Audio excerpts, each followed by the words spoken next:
You are permitted to understand the secrets of the kingdom of heaven, but others are not. Secrets. Who is you? The disciples, those of us that are genuine about our relationship with the Lord, not religion, not keeping up with laws, not keeping up with rituals or traditions. There's a line drawn here.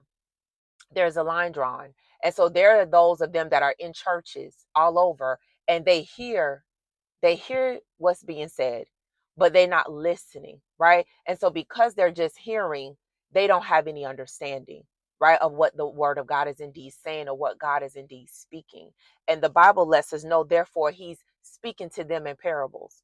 In other words, he really don't want them to get it because they're not listening. They are there for themselves. They're there for, what can you give me? How can you serve me? How can you help me get that house on the hill? How can you help me get that next job? Bring me my next husband, or my husband, period. Bring me a wife. We're in it because America has modernized the gospel of Jesus Christ. We have watered it down. And so we think that God is just here for us. He's here to, complete my make-a-wish list. He's here to fulfill my vision board. He's here for me. And so whatever I desire, he's supposed to line up. And God is saying, no, that is not so. And so in that, a lot of us, because we don't read our Bibles and we don't study to show ourselves approved, we find ourselves not really hearing from God.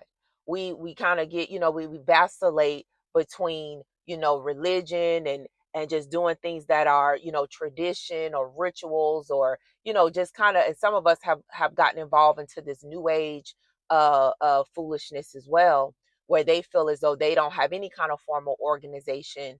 They just do whatever they will to do, right? Whatever they feel like, and they're into energy and all such as that.